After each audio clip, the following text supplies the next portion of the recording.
Hi artists! Today I want to talk to you about Romero Britto. He is a Brazilian artist.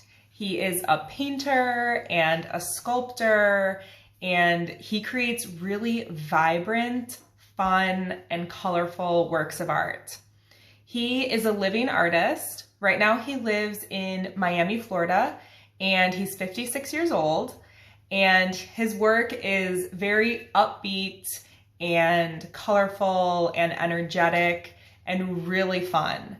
So as we look at some of his work, I want you to notice the thick black lines he uses to separate shapes in his work. He also has a ton of patterns and shapes in general within those thick black lines, and tons of color. After you look at some of his artwork, I'm going to do a guided drawing where I'm going to show you how to draw one of his puppies. So we're going to do a fun drawing inspired by Romero Britto. So take a look at his work and then we'll start drawing.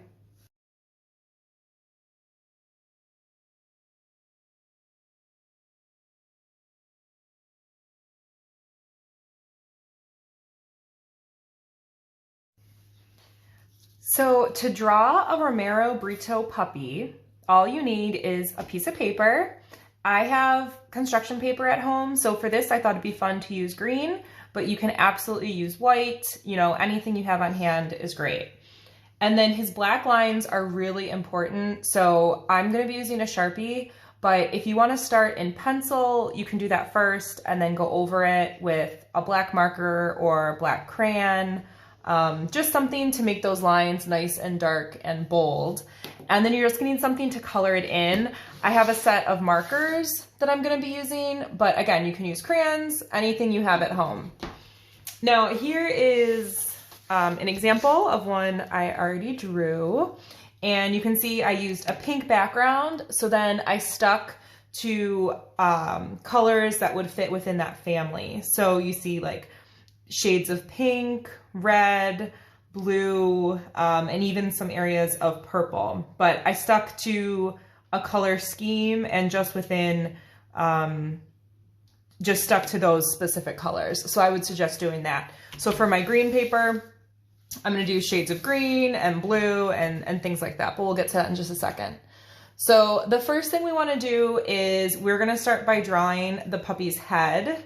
So I want you to ignore the background lines. I know it's kind of busy right now, but we're gonna start with an ear and then move a line over for the top of the head, and then we're gonna draw the other ear.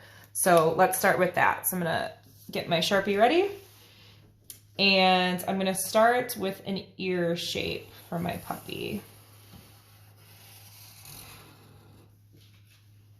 Just like that. And then I'm going to curve to do my head. And then I'm gonna add another ear. And we want these ears to be nice, big, and floppy, kind of like coming into the puppy's face a little bit. And then I'm gonna draw a W, and this is going to be the bottom of the puppy's face. Kind of just like a wide W, not too big. And then right at the little point right here, I'm going to add a triangle for the puppy's nose. And two eyes that I'm going to fill in.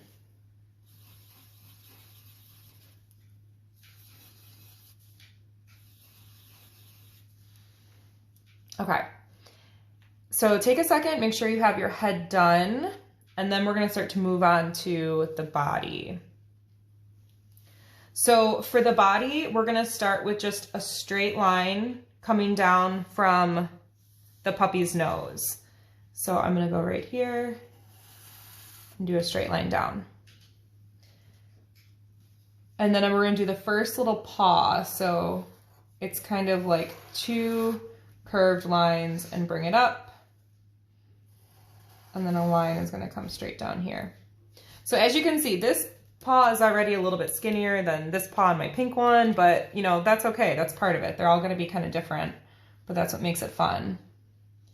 And now I'm gonna do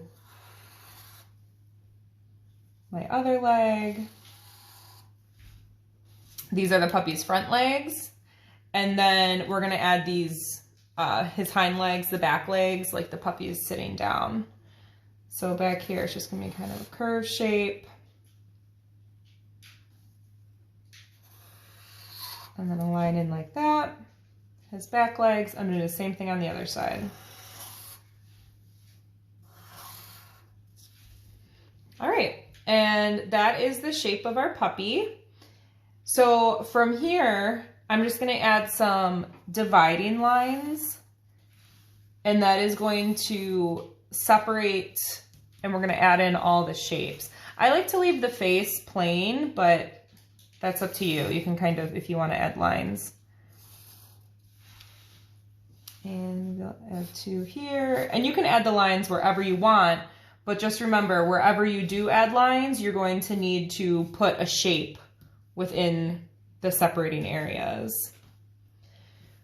So once I have my puppy done, then I'm going to add some lines to the background, because I think it's fun to also add the patterns to the backgrounds, just like Britto does. And again, these lines can kind of go anywhere, but just know wherever you add lines, you're going to add shapes.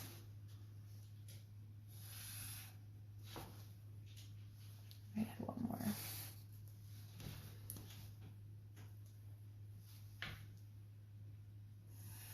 I added a lot of lines in this one. All right, so if you drew your puppy in pencil, then take a second and grab a black marker or black crayon or something and go over everything with black. And once you are ready, then we are going to start to add all of our patterns. So I'm going to open up my markers, and I have a ton of colors. Let's see. So this is already kind of showing me my green is right here. So anything kind of close to my green is what I'm going to use in my design. So I'm going to use these shades of green. I'm going to add some blue and maybe a little yellow too. So the first thing I'm going to do is just pick a marker and just start adding some stripes and dots. And what I like to do is stick with one color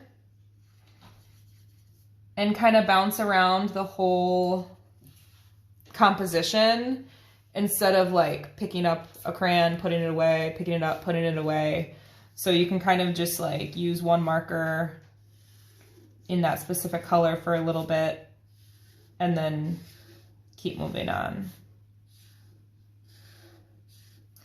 And the nice thing about using construction paper for a background is then you don't have to worry about coloring in all of the areas. So, you know, if I wanted to leave this stripe, it'll still be green as opposed to having to color everything in and having white spaces then.